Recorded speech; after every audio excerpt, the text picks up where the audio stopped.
Hey everyone, welcome back to my vlog series. I'm Jan, and it's been a while since my last vlog. I mean, there was winter break and I thought I might as well just stay in the area because I didn't want to travel all the way back to Austria, come back, totally jet lagged. There's a lot of people, I really feel for them.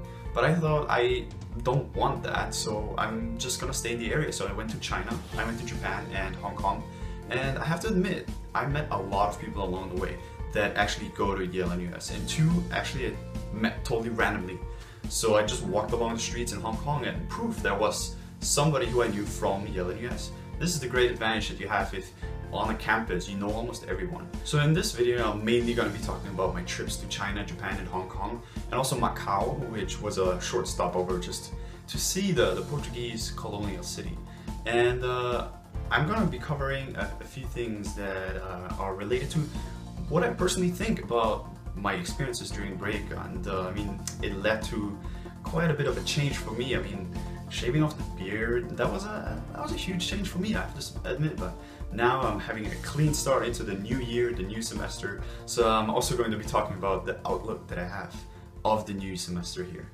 Some of the most striking impressions of China were its culture and architecture, whereas the culture was more seen or more obvious on the outskirts and smaller villages.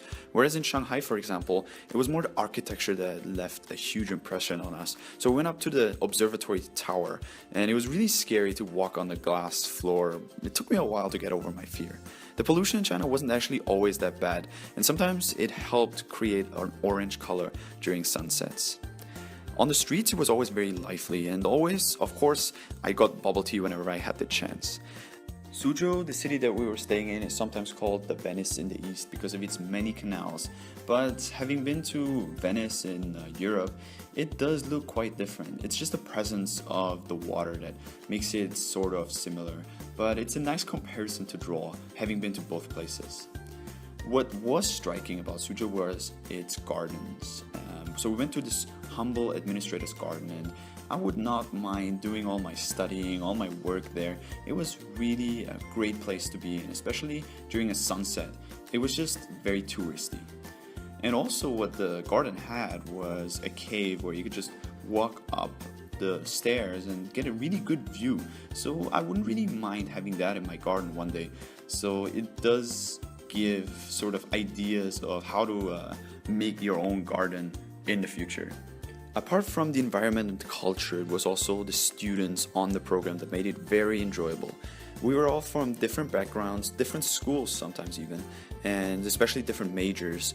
And this means our conversations were very lively and very diverse. We really didn't have any problems getting along together because conversations were stirred up so easily.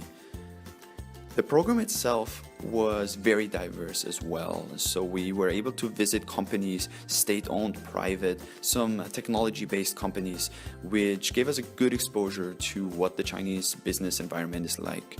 One of the highlights was probably the visit of Alibaba, the really successful company nowadays. After China, I took a plane to Osaka in Japan and was greeted by really good weather. For New Year's, I went to a concert there, and I'll just leave you with the impression.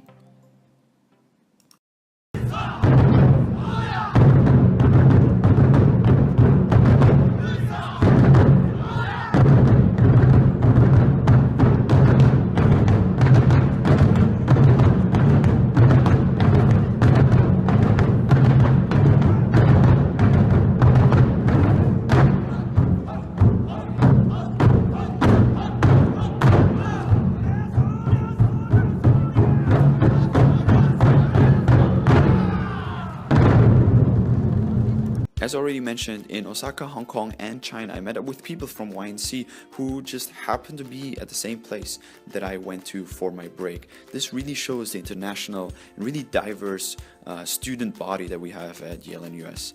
I also took the Shinkansen, one of the fastest trains on earth, and this video, by the way, is not sped up. It felt like we were about to take off.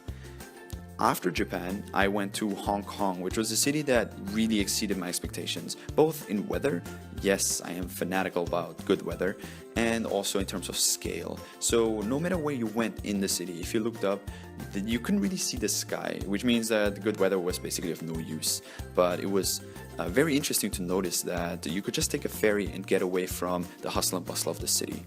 In Macau, it was the first time, even though it was Christmas time, that I saw a Santa Claus. So I was really happy about that.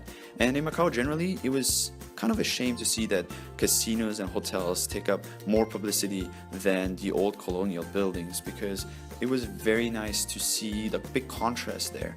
And admittedly, me and my brother, we thought that the colonial buildings leave more of an impression than the new Las Vegas-like casinos and hotels. As always, food was a very big factor during my trip. So I had all sorts of different cuisines from China, Hong Kong, Japan.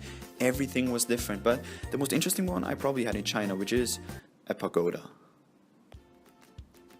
In the end, I kept myself quite busy during winter break, and now the semester has already started. It's starting in full gear, so that means I have to get adjusted to everything very fast again. And this semester, actually, for the first time, I bought books that I'm gonna read just for leisure. And this is not the only one. This is one of like 4 or 5.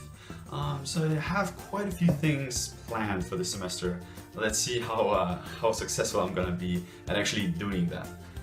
That's it for this video. I hope you enjoyed it, and I'm looking forward to the next one. I hope you do as well. Bye bye.